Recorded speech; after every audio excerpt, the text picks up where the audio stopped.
সবাইকে স্বাগত জানাচ্ছি। সুপ্রিয় দর্শক, শুধুমাত্র নারী হওয়ার কারণে হোক সে প্রাপ্তবয়স্ক অথবা বালিকা অথবা শিশু, তাদের প্রতি কতগুলো সহিংস আচরণ করা হয় এবং এই সহিংস আচরণকে বিশ্বব্যাপী একটি নামে অভিহিত করেছে।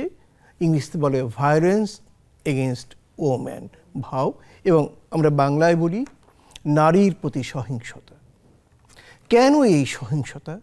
এই সহিংসতার ফলে একটি নারীর জীবনে কি কি ঘটতে পারে, সেই প্রেক্ষাপটকে সামনে রেখেই আমরা আজকের আলোচনাটি শুরু করব। নারীর প্রতি সহিংসতা এই শিরোনামে প্রফেসর ডক্টর সারিয়া তাসনিম স্বনামখ্যাত স্ত্রীরোগ বিশেষজ্ঞ এবং তিনি ঢাকা কমিউনিটি মেডিকেল কলেজ এবং হাসপাতালের স্ত্রীরোগ এবং প্রসূতিবিদ্যা বিভাগের প্রধানও বটে। আজকে আমাদের অতিথি হিসেবে রয়েছে, আপনাকে সুস্বাগত জানাচ্ছি। এবং সুপ্রিয় দর্শক, আমাদের এই আলোচনায় কিন্তু আপনারাও যুক্ত হতে পারেন। পর্দায় দেখানো নম্বরে টেলিফোন করে, ফেসবুক লাইভ পেজে গিয়ে অথবা জুম নাম্বার যুক্ত হয়ে এই নারীর প্রতি সহিংসতা এই বিষয়ে আমাদের প্রশ্ন করতে পারেন অথবা এ বিষয়ে কোনো সমস্যা তুলে ধরতে পারেন। আমাদের অতিথি সানন্দে আপনাদের প্রশ্নের জবাব দেবেন এবং সমস্যা সমাধানের পথ দেখাবেন। প্রফেসর তাসনিম, কেমন আছেন? আলহামদুলিল্লাহ। নারীর প্রতি সহিংসতা বিষয়টাকে আপনি কোন দৃষ্টিতে দেখেন? বিষয়টা কিন্তু খুবই ব্যাপক। জি, হ্যাঁ, মানে নারীর প্রতি সহিংসতা, এখানে নারী বলতে যে আসলে কিভাবে আমরা সংজ্ঞায়িত করছি, মানে যদি আমি বয়স হিসাব করে বলি তাহলে নারীর সংজ্ঞা একরকম, কিন্তু এই সহিংসতা এটা কিন্তু ছোট থেকেই হচ্ছে। মানে একজন মানুষের শরীরে নারীর লিঙ্গ থাকলেই বয়স বেঁধে, মানে আপনি দেখবেন যে আমাদের দেশে অনেক সময়ই কিন্তু মানে অনেক ক্ষেত্রে 3 বছরের 5 বছরের বাচ্চা সহিংসতার শিকার হয়েছে। তাও যৌন সহিংসতা। যৌন সহিংসতা। কাজে নারী শুধু বলে কিন্তু না, আমরা তো আরেকটু আগেও যেতে পারি। মায়ের পেটে একটি শিশু এসছে, যখন কোনো পরীক্ষা দ্বারা দেখা গেল শিশুটি স্ত্রীলিঙ্গীয়, সেখানে গর্ভপাতের জন্য ভ্রূণ হত্যা, সেটা তো একটা সহিংসতা, তাই না? হ্যাঁ, মানে পৃথিবীটা যে বেঁচে থাকবে, নারী পুরুষের সমতা রক্ষা করে তো বেঁচে থাকবে। পৃথিবীতে যদি নারী না থাকে, কিভাবে এই প্রজন্ম তৈরি হবে? টিকে থাকবে কি? মানুষ থাকবে না তো। কিন্তু সেটা কিছু কিছু লোক ভুলে যায়। তারা নারীকে অপদস্থ করে শারীরিকভাবে, মানসিকভাবে, অর্থনৈতিকভাবে, কত রকম। মানে এই সহিংসতার মানে প্রকারটা যে কত রকম হতে পারে সেটা আসলে মানে বলে শেষ করা যাবে না। হ্যাঁ, মানে আমরা একটা দেখছি যৌন মানে নির্যাতন বলেন বা সহিংসতা, কিন্তু আরো কত রকমের তো আছে, তাই না? সবটাই কিন্তু সহিংসতা। আচ্ছা, এরকম একটি সহিংসতার কথা যেমন সারা পৃথিবীকে নাড়িয়ে দিয়েছে। আমাদের প্রতিবেশী দেশ ভারতের একটি মেডিকেল কলেজের একজন ডাক্তার, নারী ডাক্তার, তিনি এক নাগারে 36 ঘন্টা ডিউটি করে যখন বিশ্রাম নিতে ছিলেন, তখন একদল নিষ্ঠুর বর্বর মানুষ, যাদের সাথে একজন নারীও ছিলেন, সেই আমাদের নারী ডাক্তারটি খুব পাশবিকভাবে ধর্ষিতা হয়, একই সাথে তারপরে তাকে হত্যা করা হয়।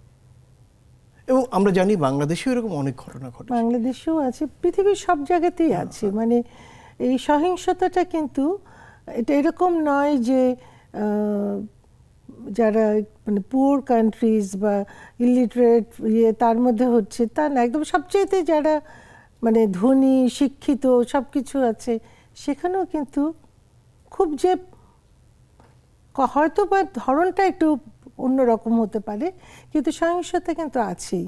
এবং সেটা কিন্তু সেই আদি যুগ থেকেই আছে, কারণ সবসময় এই সহিংসতার বিষয়টাকে একটু হাইড করে রাখা হয়েছে, লুকিয়ে রাখা হয়েছে। হ্যাঁ, যেমন যেটা বলছেন যে এই যে সম্প্রতি যেটা মানে হয়েছে, যে ওই যে ঘটনাটা হয়েছে মেডিকেল কলেজে, একই রকম ঘটনা কিন্তু যে দিল্লিতে অনেক বছর আগে হয়েছিল।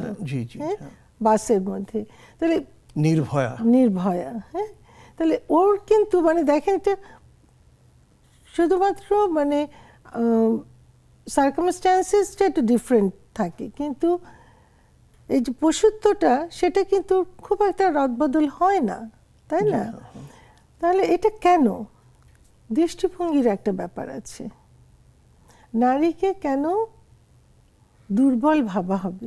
নিশ্চয়ই দুর্বল ভাবা হয়, এবং দুর্বলতার জন্যই কিন্তু সবল তার উপরে আক্রমণ করে। হ্যাঁ, নারী শারীরিকভাবে প্রকৃতিগতভাবে পুরুষের চাইতে কম শক্তিমান, প্রাথমিক মানে প্রকৃতিগতভাবে, তাই না? মানে আর সামাজিকভাবে আমরা নারীর মান মর্যাদা সেটাকে তার সতীত্বের সাথে মিলিয়ে ফেলেছি। কেন সেটা? এটা তো আমাদের দৃষ্টিভঙ্গির ব্যাপার।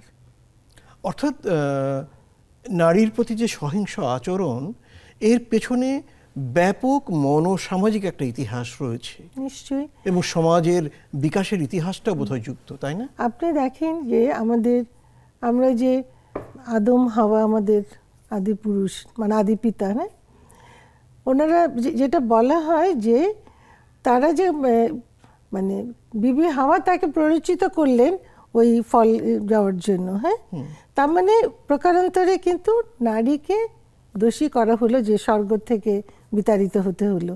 কেন? উনি কি সেই ইয়েতে প্রলোভিত ছিলেন না?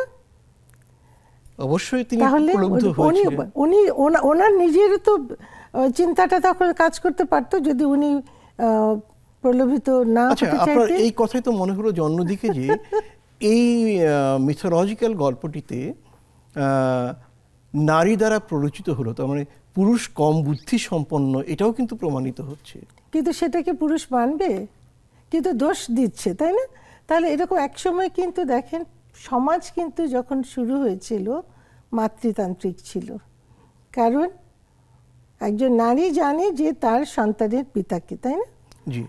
কিন্তু এই মাতৃতান্ত্রিক সমাজের মধ্যে তখন দেখা গেল পুরুষ আপার হ্যান্ড নিতে পারছে না, চেঞ্জ হয়ে গেল কিন্তু দিনে দিনে। তার মানে আমাদের দৃষ্টিভঙ্গিটার কিন্তু একটা অন্যতম কারণ যে এই সহিংস আচরণ হবার দৃষ্টিভঙ্গি একটা কিন্তু বিরাট ব্যাপার। আচ্ছা, যেমন ধরুন আপনি আদম এবং হাওয়া বা ইভ, প্রথম নর এবং নারীর স্বর্গ থেকে বিচ্যুতির যে গল্পটা বললেন, এখানে নারীর প্ররোচনায় পুরুষ প্রলুব্ধ হলো।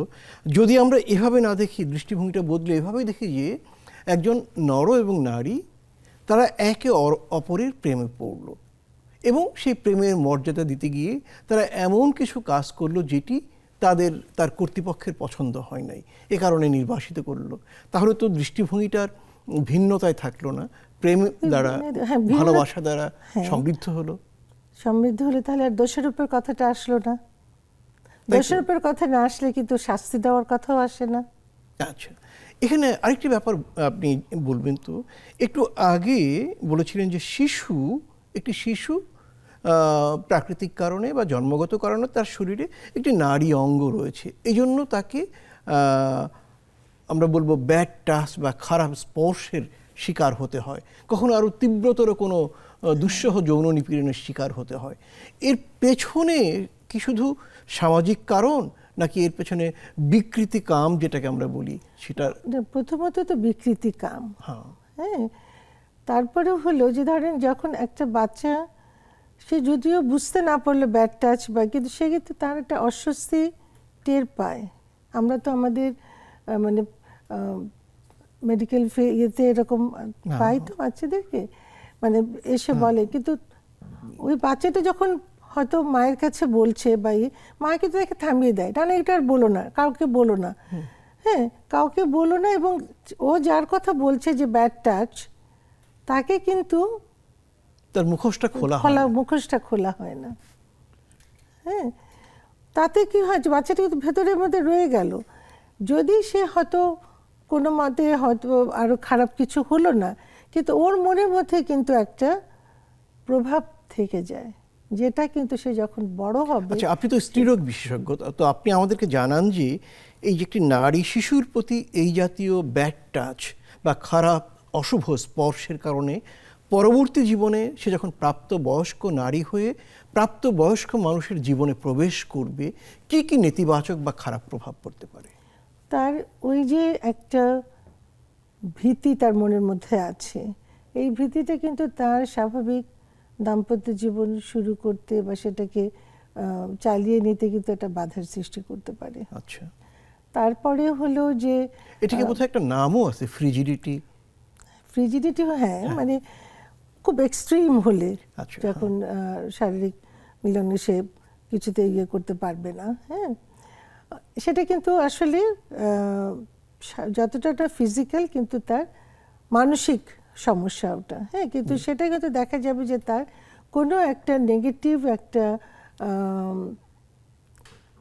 অভিজ্ঞতা তার আছে কোনো সময়, তখন সেটা তাকে এই রোগের মধ্যে নিয়ে যাচ্ছে।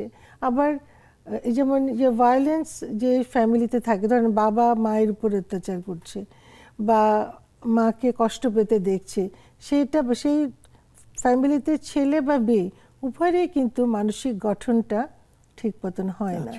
মানে ছেলেটা হয়তো ভাবতে পারে যে আমাকেও এরকম করতে হবে, এটাই স্বাভাবিক, মেয়েটা ভাবতে পারে মার খাওয়াটাই তো স্বাভাবিক।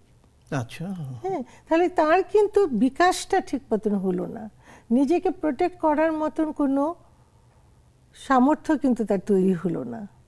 আবার এই যে সামাজিকভাবে আসলে মানে ফিজিক্যালি মেল আর ফিমেল প্রকৃতিগতভাবে নির্ধারিত হলো, কিন্তু ছেলের কি রোল বা পুরুষ বা না স্ত্রী, সেটা কিন্তু সমাজ নির্ধারণ করে। মানে জেন্ডার তো সমাজ নির্ধারণ করে, তাই না? সমাজ ঠিক করে যে এর পোশাক এরকম হবে, ওর পোশাক এরকম হবে। সমাজ কিন্তু দৃষ্টিভঙ্গিটাকে অনেকটা তৈরি করে দেয়। যেমন কিছু মানুষ আছে, আপনি দেখবেন যে একটা মেয়ে হয়তো সহিংসতার শিকার হয়েছে, কেউ কেউ বলবে ও ওর তো এরকম পোশাক পরেছে, প্রভোকেটিং পোশাক, তো ওর জন্য ওটা এরকম হতেই পারে। তা কিন্তু আমরা তো দেখেছি সেটা কিন্তু নয়।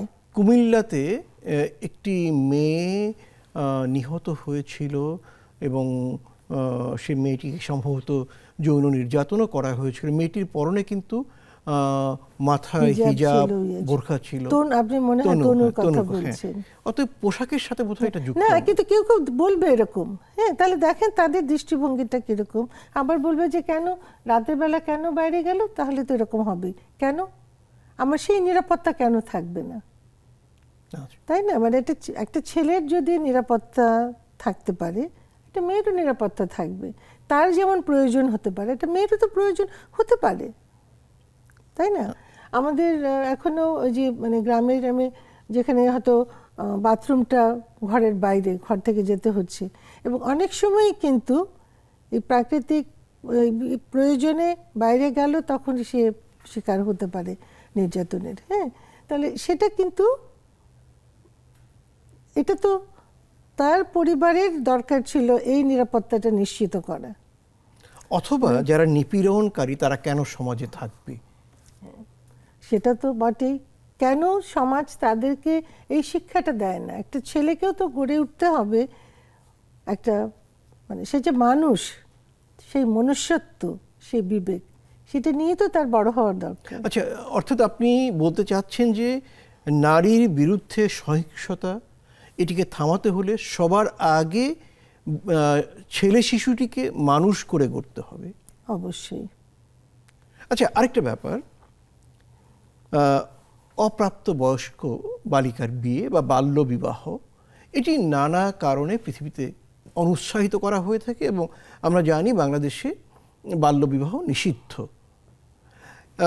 কিন্তু এও আমরা জানি, আপনারা যারা স্ত্রীরোগ বিশেষজ্ঞ, কখনো কখনো আপনারা স্ত্রীরোগ বিভাগের জরুরি বিভাগে কিছু রোগী পান, দেখা গেল 14 বা 15 বছরের একটি মেয়েকে প্রাপ্তবয়স্ক একটি মানুষের সাথে বিয়ে দেওয়া হয়েছে এবং বিয়ের প্রথম রাতে দেখা গেল তার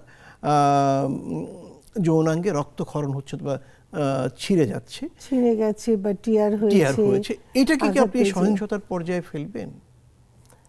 এটাকেও তো সহিংসতাই বলতে হবে, কারণ মেয়েটার যে বিয়ে দিল, তার যে মানে অভিভাবকরা, তারা কি একটু চিন্তা করলেন যে এটার ফলাফলটা কি হতে পারে, এই মেয়েটা শারীরিকভাবে এবং মানসিকভাবে এই সম্পর্কটাতে যাওয়ার জন্য তৈরি হয়েছে কিনা, তার যে একটা নিজস্ব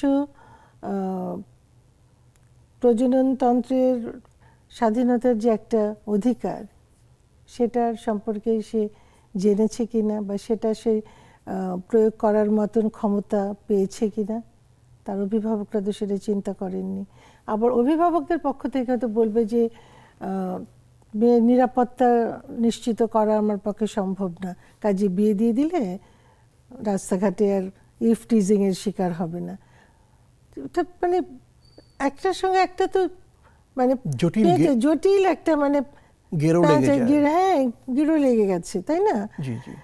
আমরা বলছি মেয়েটাকে ছেলে এবং মেয়ের উভয়ের বেঁচে থাকার, নিরাপদ পরিবেশে থাকার, শিক্ষা, স্বাস্থ্য সবকিছুর সুযোগ পাওয়ার সমান অধিকার আছে। জন্মগতভাবে তাই তো থাকার কথা, কিন্তু বাস্তবে কিন্তু পরিস্থিতি সেরকম নয়। প্রফেসর তাসনিম, আপনি একটা খুব গুরুত্বপূর্ণ শব্দ উচ্চারণ করেছেন, প্রজনন অধিকার। আমরা একটা ছোট্ট বিরতি নিব, ফিরে এসে এই বিষয়টি নিয়ে আলোচনা করব। সুপ্রিয় দর্শক, সময় হলো একটা বিরতি নেয়ার, থাকুন আমাদের সাথে, দ্রুতই ফিরে আসব।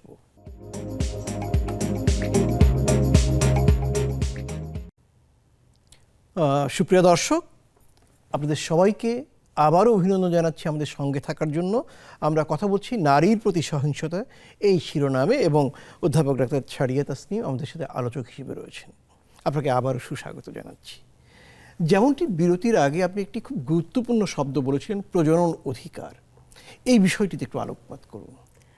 প্রজনন অধিকার হলো যে একটি মেয়ে সে সিদ্ধান্ত নেবে যে সে তার এই প্রজনন প্রক্রিয়ার মধ্যে কখন প্রবেশ করবে, তার মানে তার গর্ভধারণ করার সেই সিদ্ধান্তটা তার নেওয়ার একটা অধিকার থাকবে। হ্যাঁ, তার মানে তার কিন্তু জন্ম নিয়ন্ত্রণ পদ্ধতি ব্যবহার করার জ্ঞান এবং সেই সামর্থ্যটা থাকবে, সেই সিদ্ধান্ত নেওয়ার ক্ষমতাটাতে থাকবে। সেটা হলো তার একটা অধিকার। মানে সিদ্ধান্ত নেওয়ার জন্য যে পরিপক্কতা দরকার, যে পরিপক্কতা দরকার সেটা, এবং তার জন্য তার যে রিসোর্সগুলো দরকার, পদ্ধতি দরকার, সেটা থাকবে, সেটা সে ব্যবহার করতে পারবে বা সে দিতে পারবে। তার মানে এখানে কিন্তু তার একার সিদ্ধান্তে তো হবে না, তাহলে তার যে পার্টনার তিনি তাকে সেটা সুযোগটা দেবেন, যৌথ সিদ্ধান্ত হবে, যৌথ একটা পরিকল্পনা করার সুযোগ হবে। তাহলে কিন্তু ওই যে আনওয়ান্টেড প্রেগন্যান্সি, আনসেফ অ্যাবর্শন বা গর্ভপাত, এগুলো কিন্তু কমে যাবে, তাই না?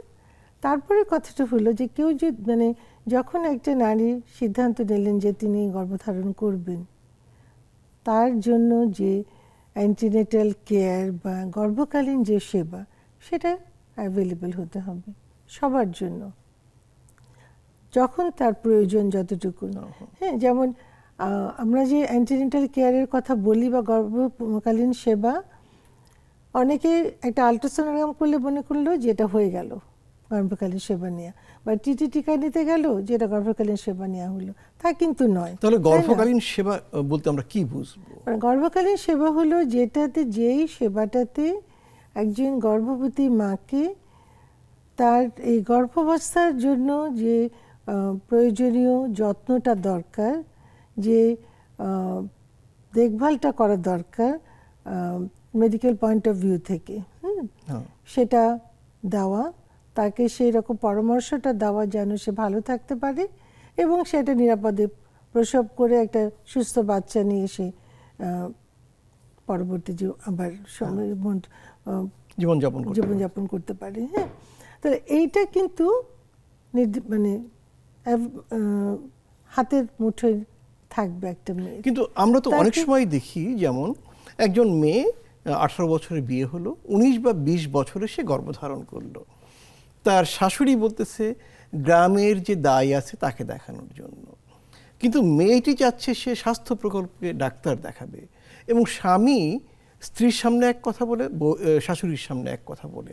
সেই ক্ষেত্রে শাশুড়ি যখন বাধ্য করে মেয়েটিকে দায়ী দিয়ে দেখানোর জন্য, তখন কি সেই গর্ভবতী নারীটির প্রতি সহিংস আচরণ করা হয় বলে আপনি মনে করেন? এটা তো এক ধরনের সহিংসতা বটেই, এবং এই সহিংসতাটা কিন্তু জ্ঞানের অভাবে হতে পারে। আচ্ছা, আপনার কথাটা আমার মনে পড়ছে, আমার ফুটবল খেলোয়াড়, নারী ফুটবল খেলোয়াড় যে পিপিএইচ হয়ে মারা গেল। হ্যাঁ, এটা কি জন্য মারা গিয়েছিল? মানে তার বিলম্বিত প্রসব ছিল, বাসার ডেলিভারি, তার রক্তক্ষরণ হচ্ছিল, অতিরিক্ত রক্তক্ষরণে মারা গেছে। রক্তক্ষরণটা বন্ধ করতে পারে, রক্তক্ষরণটা মানে তখন যতক্ষণে সে হসপিটালে এসেছে তখন আর কিছু করার সুযোগ ছিল না। তাহলে এই যে মানে শাশুড়ি যাচ্ছেন না ডাক্তারের কাছে, মানে আমি কিন্তু এক ঢালাওভাবে কোনো শাশুড়ি মানেই যে এরকম হবে তা নয়, মানে একটা উদাহরণ হিসাবে আসে। কিন্তু এটা হতে পারে যে ওনার জ্ঞানের অভাব, উনি কিন্তু জানেন না যে গর্ভাবস্থায় বা প্রসবের সময় কি ধরনের জটিলতা হতে পারে, কতটুকুন মৃত্যু ঝুঁকি থাকতে পারে মায়ের জন্য, বাচ্চার জন্য। হ্যাঁ, উনি যদি জানতেন তাহলে হয়তো উনি এটা এরকম বলতেন না বা এরকম করতেন না। অনেক সময় অনেকে এসে বলবে যে মুরব্বীরা এরকম বলছেন, আমাদেরকে বাচ্চা হয় নাই, তোমাদের কেন ডাক্তার লাগে? হ্যাঁ, এরকমটা বলে না কথা। কিন্তু তখন এটা জানা দরকার যে আগে মানুষের গড় আয়ু কত ছিল, এবং একজনের বাড়ি মানে বাচ্চা হতে যে মায়ের মৃত্যু হার কত ছিল। সেই অবস্থা থেকে তো আমরা সেবার মান বাড়িয়ে বা মানে স্বাস্থ্যের উন্নতি করে তো সেই হারগুলো আমরা কমাতে পেরেছি, এবং কমানো তো উচিত।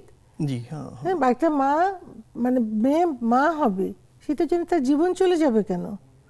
সে অসুস্থ হবে কেন? এটা তো তার একটা অধিকার, এটা প্রয়োজনীয় অধিকার, এটা তো একটা অধিকার।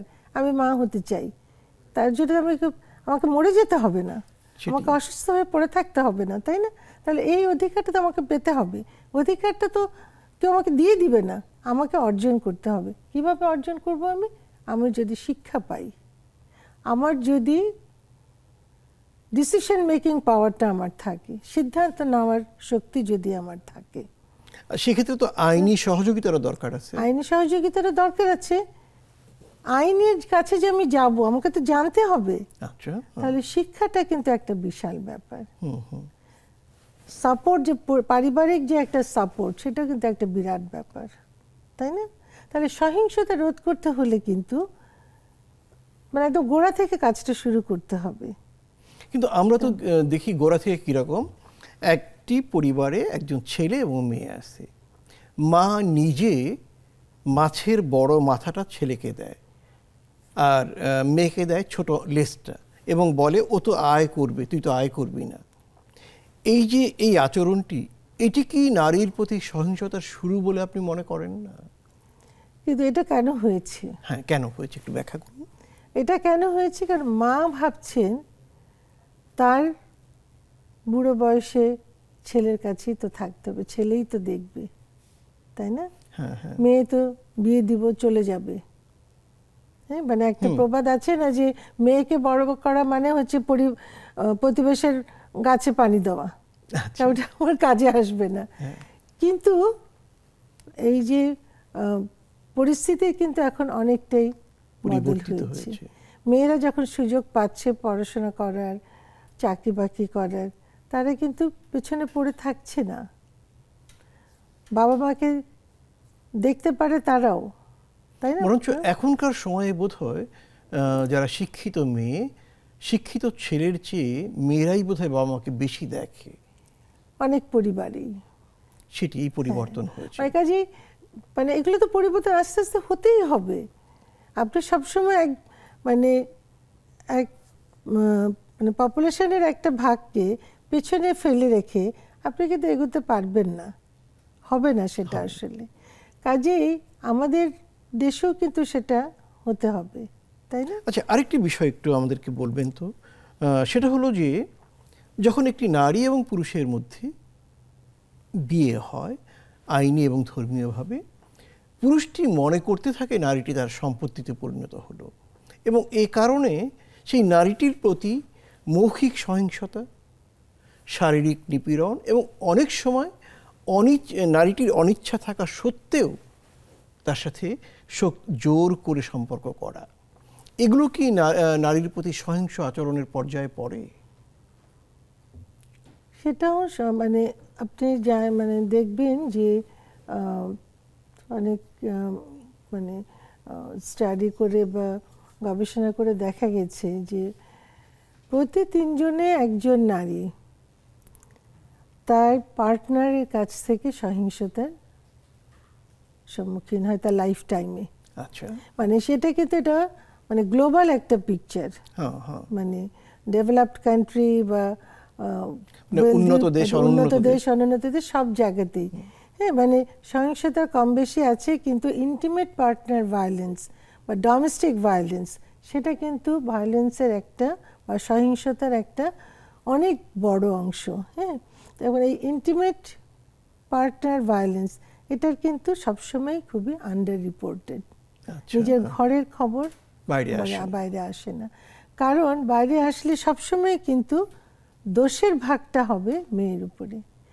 হ্যাঁ, আমরা যেমন যারা একজন দম্পতি যাদের বাচ্চা হচ্ছে না, নিঃসন্তান দম্পতি, হ্যাঁ, আমরা জানি সায়েন্টিফিক্যালি যে 1/3 কারণে মানে মেইল ফ্যাক্টরের জন্য কিন্তু বাচ্চা হচ্ছে না। 3 ভাগের 1 ভাগ কারণ, 3 ভাগের 1 ভাগ কারণ কিন্তু মেইল ইনফার্টিলিটি, ছেলেদের বন্ধ্যত্ব।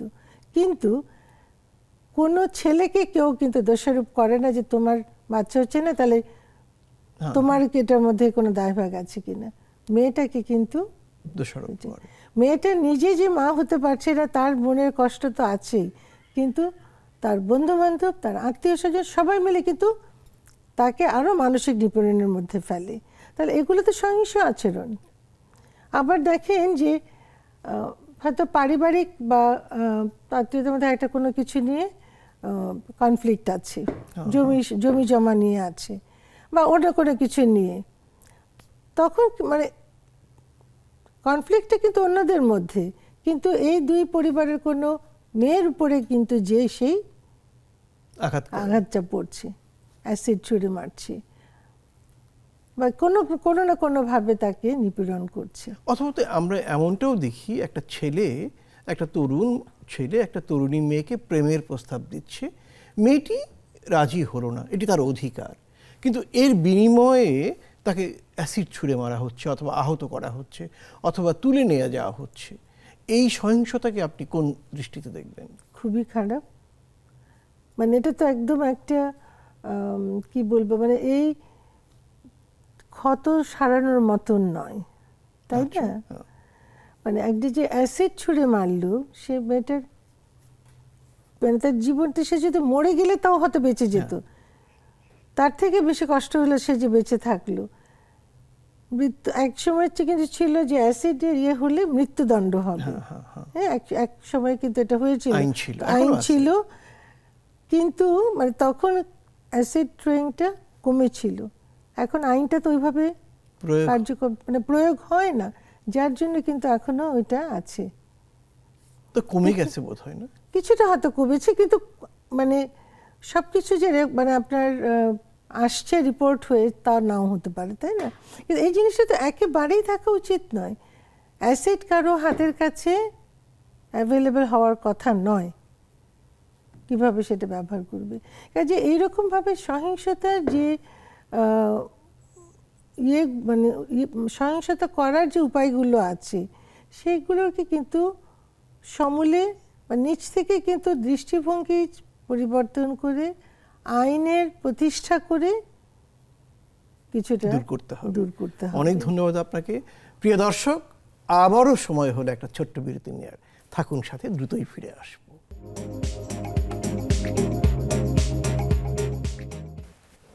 সুপ্রিয় দর্শক, আবার অভিনন্দন জানাচ্ছি। আমরা কথা বলছি নারীর প্রতি সহিংসতা এই বিষয় নিয়ে। প্রফেসর ডক্টর শারিয়া তাসনিম আমাদের সাথে আলোচনায় রয়েছেন। ডক্টর শারিয়া তাসনিম, আপনি একজন জ্যেষ্ঠ চিকিৎসক, এখন একসময় তরুণ বা নবীন চিকিৎসক হিসেবে যাত্রা শুরু করেছিলেন, দীর্ঘ পথ পাড়ি দিয়েছেন। কর্মজীবনে নারীর প্রতি সহিংসতা, সেটি আপনি কেমন লক্ষ্য করেছেন ডাক্তার হিসেবে, আপনার রোগী যারা আসছে তারা, এবং আপনার ব্যক্তিগত জীবনে? ব্যক্তিগত মানে কাজের সময়ে আর কি? ধন্যবাদ। মানে এই প্রশ্নটাতে আসলে মানে এখন সেই অভিজ্ঞতার ঝাঁপিতে আমি এখন খুলতে পারবো না, সময় নেই, তাই না? তবে কর্মক্ষেত্রে সহিংসতার মানে বিভিন্ন মাত্রার সহিংসতা যেমন দেখেছি, নিজে ভুক্তভোগী হয়েছি, আবার অনেকেরই খুবই চমৎকার সাপোর্ট বা সৌহার্দ্য সেটাও পেয়েছি ছেলেদের কাছ থেকেই। কারণ আমরা যখন চাকরিতে এসেছি তখন কিন্তু মেয়েদের সংখ্যা খুব বেশি ছিল না। হ্যাঁ, আমার যখন যে হেলথ কমপ্লেক্সে আমার পোস্টিং ছিল সেখানে আমি একলাই হয়তো ছিলাম অনেক দিন। এখন কিন্তু পরিস্থিতিটা অন্যরকম। মানে যদিও তখন আমি বললামই যে বেশিরভাগ ক্ষেত্রেই কিন্তু আমার পুরুষ সহকর্মী যারা ছিলেন বা যারা আমার মানে সিনিয়ররা ছিলেন, বেশিরভাগ ক্ষেত্রেই কিন্তু তারা খুবই সাপোর্টিভ ছিলেন বা সম্মান রেখে চলতে দিয়েছেন, কিন্তু কারো কারো আচরণ খুব একটা ভালো ছিল না। তবে ওভারঅল কিন্তু আমি তখনও যেমন দেখেছি যে মেয়েদের চাকরি করার জন্য যে বেসিক নিরাপত্তাটা দরকার, হ্যাঁ, ধর আমি যে কোয়ার্টারে থাকবো, সব জায়গাতে সেই রকম কোয়ার্টারে থাকার মতন পরিবেশও ছিল না। বাইরে থেকে যেতে হবে, যেতে হলে আপনি যখন অনেক দূর থেকে কোথাও ট্রাভেল করে যান, সময় মেনটেন করাটা কিন্তু কঠিন হয়ে যায়। তখন কেউ আপনাকে খারাপভাবে বকা দিচ্ছে বা একটা কথা শোনাচ্ছে, সেটা তার হাতে যুক্তিটা হলো যে সে কেন সময় মতো আসলো না, কিন্তু সে কেন আসতে পারলো না সেরকম সেইটা নিরাময় করার দিকে কিন্তু সবসময় সব অ্যাডমিনিস্ট্রেটরের চোখ থাকে না, নজর থাকে না। আরেকটা ব্যাপার, যেমন ধরুন একটি গুরুত্বপূর্ণ কাজ, এটা ওই মেয়ে উনি পারবেন না, ছেলেকে দেয়া দরকার, এই মানসিকতা তো একসময় বেশি ছিল, সেটা কি কমেছে এখন মনে হয়? এখন তো মেয়েরা আসলে অ্যাডমিনিস্ট্রেটিভ পোস্টে একদম মানে টপ মোস্ট পোস্টে অনেক অনেক আছেন, তাই না? মানে এখন আপনি যদি মিনিস্ট্রিতে যান, সচিব বা সিনিয়র সচিব মেয়েরা আছেন। শুধু রাষ্ট্রপতি ব্যতিরেকে সব পদেই মেয়েরা সব জায়গাতেই আছে। কিন্তু আমরা যখন চাকরিতে ঢুকেছি তখন তো সেটা ছিল না, তাই না? তো কিন্তু তখনও যেমন যে কর্মক্ষেত্রে যে নিরাপত্তার বিষয়টা খুব একটা মানে নজর করে দেখা হতো না, এখনো হয়তো সেরকম হয় না অতটা। মানে ঠিক যে ধরনের, বিশেষ করে ডাক্তারদের ক্ষেত্রে, অন্যান্য ক্যাডারে হয়তো বা কিছুটা আছে, কিন্তু ডাক্তাররা যেহেতু মানুষের কাছে সবচাইতে, যে কোনো লোক যে কোনো সময় যে কোনো ডাক্তারের কাছে যেতে পারে, তাই না? হ্যাঁ, এখন আপনি যখন একটা হেলথ সেন্টারে বা ইয়েতে রুগী দেখছেন, কোনো একটা অসুবিধা হলো, একটা জটিল একটা পরিস্থিতি হলো, অনেক মব চলে আসলো, সেটাতে একটা মহিলা ডাক্তারকে প্রোটেক্ট করার মতন সবসময় কিন্তু থাকে না, অবস্থা থাকে না। এবার ওভাবে কিন্তু চিন্তা করাও হয় না। হ্যাঁ, কাজে আপনি দেখবেন অনেক জায়গাতে কিন্তু ডাক্তাররা, যেমন পুরুষ ডাক্তাররাও লাঞ্ছিত হচ্ছে, কিন্তু মেয়ে ডাক্তাররা কিন্তু লাঞ্ছিত হয়।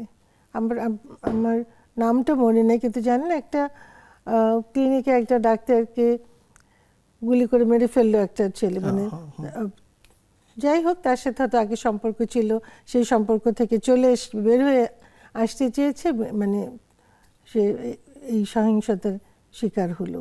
তো কর্মক্ষেত্রে নিশ্চয়তা বিধান করার জন্য আরেকটু সজাগ দৃষ্টি কিন্তু দরকার সর্বস্তরের কর্মক্ষেত্রে। সেটাতে এখনো কিন্তু ঘাটতি আছে। এবং এখন যেহেতু মেয়েদের পড়াশোনার সুযোগ বেশি হয়েছে, এবং মানে ডাক্তারিটা যেহেতু একটু কষ্টকর পড়াশোনা, অন্য পড়াশোনার চাইতে মেয়েরা বেশি আসে। এখন তো বোধহয় শতকরা 60% মেয়ে, 60-70% মেয়ে। এবং এরা যে চাকরিতে যাবে, প্রত্যন্ত অঞ্চলে যাবে, তাদের নিরাপত্তাটা না দিতে পারলে যথাযথভাবে ওরা পারবে না কিন্তু। অর্থাৎ নারী কাজ করতে। চিকিৎসককে যদি নিরাপত্তা না দেয়া হয়, যারা চিকিৎসা প্রার্থী মানুষ তাদের অসুস্থতাও তো বাড়বে, সুস্থতা বিঘ্নিত হবে। আচ্ছা, এর বাইরে ঠিক নারীর প্রতি সহিংস আচরণের আপনি আর কোন কোন দিককে নজর দিতে চান?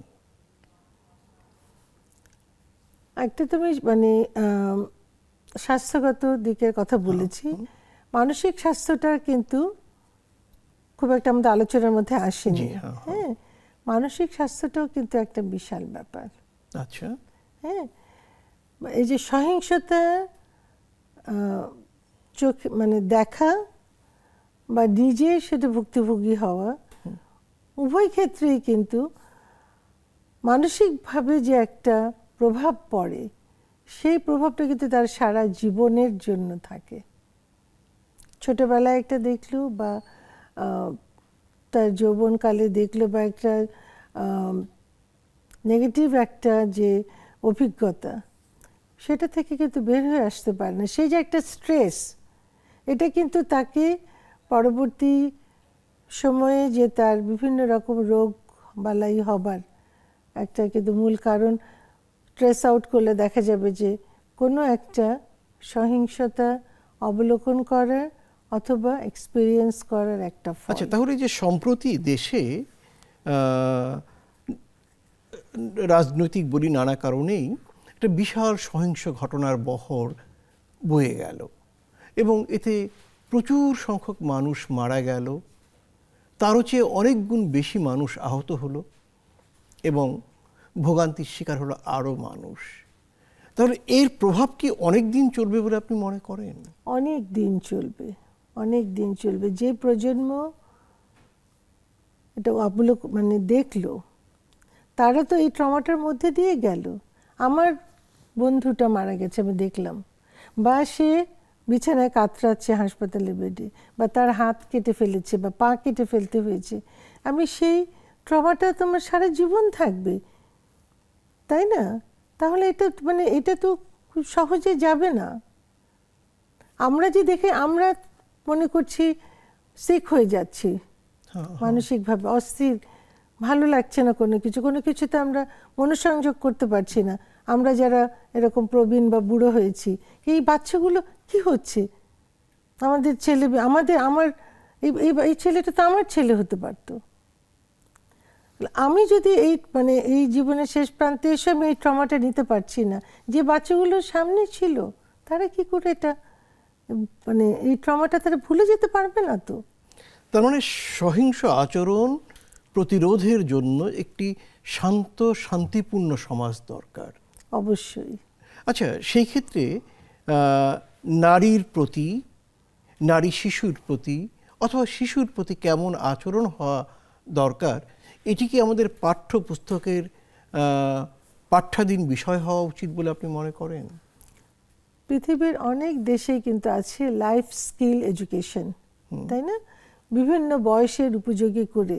আপনি একবার বলেছিলেন যে বাচ্চাদের জন্য যে bad touch and good touch, সেটা যেমন, আবার আমি নিজেকে কিভাবে আমার কোনটা ভালো আর কোনটা মন্দ এইটা চিনতে পারার মতন যে একটা জ্ঞান এবং দক্ষতা তৈরি করে দেওয়া, সেটা তো অবশ্যই আমাদের শিক্ষা কারিকুলামের মধ্যে থাকা উচিত।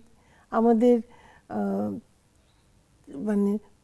বাচ্চা প্রতিপালনের মধ্যে বা একটা সমাজ গড়ে তোলার মধ্যে এই বিষয়টাকে তো একটু গুরুত্ব দেওয়াই উচিত। যে আমরা বেড়ে উঠব, আমরা যে মানুষ, সৃষ্টির শ্রেষ্ঠ জীব, কিভাবে আমার বিবেককে আমি আমার বিবেককে ঠিক করে আমার মানবিক আচরণ করে আমার সেই মানবিক মনুষ্য গুণাবলী, সেটাকে তো আমার তৈরি হয়ে নিজেকে ওইভাবে আমাকে তৈরি করতে হবে, তাই না? এবং আমার রোল মডেল থাকবে, যাকে দেখে আমি অনুপ্রাণিত হয়ে ঠিক সেইভাবে একটা ভালো মানুষ হব। আচ্ছা, এই প্রসঙ্গে আরেকটি বিষয় জানতে চাই, সেটা হলো, আমরা জানি যে আপনি দীর্ঘদিন যাবৎ গর্ভবতী নারীদের গর্ভকালীন স্বাস্থ্যসেবা নিয়ে কাজ করছেন এবং আমরা জানি গর্ভকালীন স্বাস্থ্যসেবায় কমপক্ষে 4 বার চিকিৎসকের কাছে আসতে হয়, অনেক ক্ষেত্রে 8 বারও আসতে হয়। এ সময় আসলে সেই গর্ভবতী নারীটির শারীরিক স্বাস্থ্যের দিকে, তার গর্ভস্থ শিশুটির সুস্বাস্থ্যের দিকে যতটা নজর দেয়া হয়, ওই গর্ভবতী নারীর মানসিক স্বাস্থ্যের ব্যাপারে কিন্তু ততটা নজর দেয়া হয় না। এই ক্ষেত্রে কি আপনারা গর্ভকালীন স্বাস্থ্যসেবার সাথে গর্ভবতী মায়েদের নিয়ে অন্তত একটি বা দুটি ক্লাসের মতো আয়োজন করার পক্ষপাতী কিনা, অথবা কোনো বুকলেট তৈরি করে দেয়া যার মধ্য দিয়ে তার মানসিক এবং শারীরিক সুস্থতা রক্ষা হয় এবং সহিংসতা প্রতিরোধ করা যায়? বুকলেট তৈরি করা যেতে পারে, কিন্তু বুকলেট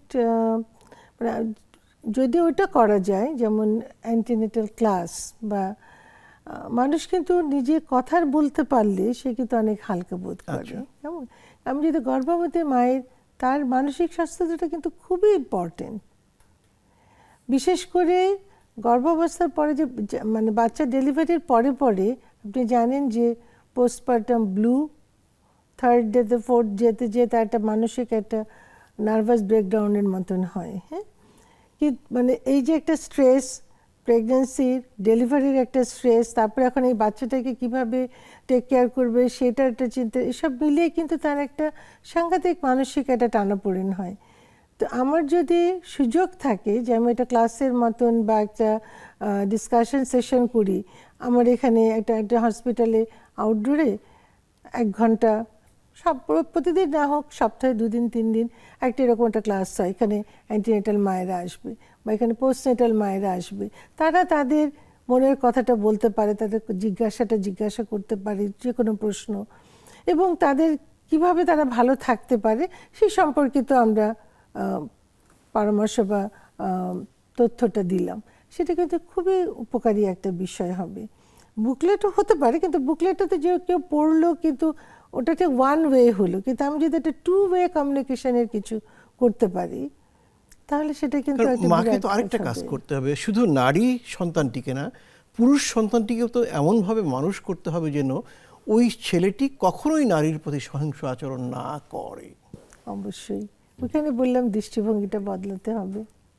আচ্ছা, মানে আমি যে মেয়েকে বলবো যে তুমি প্রোটেক্টেড থাকো, নিজেকে প্রোটেকশন রাখো, মানে দানবের কাছ থেকে, কিন্তু দানবকে তো আমি মানব বানাতে পারি শিক্ষা দিয়ে। সেটি, এবং একমাত্র মায়েরাই তো ভালো পারে। এ কারণেই যদি গর্ভকালীন স্বাস্থ্য সেবার মধ্যে শিশুদের কিভাবে লালন পালন করতে হবে এরকম 1-2টি ক্লাস নেয়ার ব্যবস্থা থাকে, একই সাথে একটি বই, ছোট্ট বই, যেটি ওখানে পড়ানো হবে, পড়ে আবার মাটি উত্তর দেবে, তাহলে একটি ভিন্ন প্রেক্ষাপট তৈরি হয় না? হ্যাঁ, সেটা খুব ভালো হতে পারে, মানে প্যারেন্টিং এর উপরেও তো হতে পারে। আপনাকে অনেক ধন্যবাদ চমৎকার আলোচনার জন্য। সুপ্রিয় দর্শক, আমরা চাই পৃথিবীতে যেন একটি নারী, একটি বালিকা বা একটি নারী শিশুর প্রতিও সহিংস আচরণ করা না হয়, কারণ নারীর প্রতি সহিংস আচরণ করা মানে হচ্ছে মানবতার বিরুদ্ধে অপরাধ করা। যদি একজন নারী ভালো মতো বাঁচে, তবে কেবলমাত্র সেই নারী যে শিশুকে লালন পালন করে বড় করবে, সেই শিশুটি পূর্ণাঙ্গ সুস্থ শিশুরূপে বাড়তে পারবে। যেমনটি নেপোলিয়ন বোনাপার্ট বলেছিল, আমাকে সুস্থ মা দাও, শিক্ষিত মা দাও, আমি তোমাদেরকে সুস্থ এবং একটি শিক্ষিত জাতি উপহার দেব। সুপ্রিয় দর্শক, আমরা আমাদের জায়গা থেকে প্রত্যেকটি নারীকে, প্রত্যেকটি মাকে সেই সুস্থতা এবং শিক্ষা দেই, তাহলে কিন্তু আমরা, আপনারা সবাই ভালো থাকব। সবার জন্য নিরন্তর শুভকামনা করছি। সবাই ভালো থাকুন।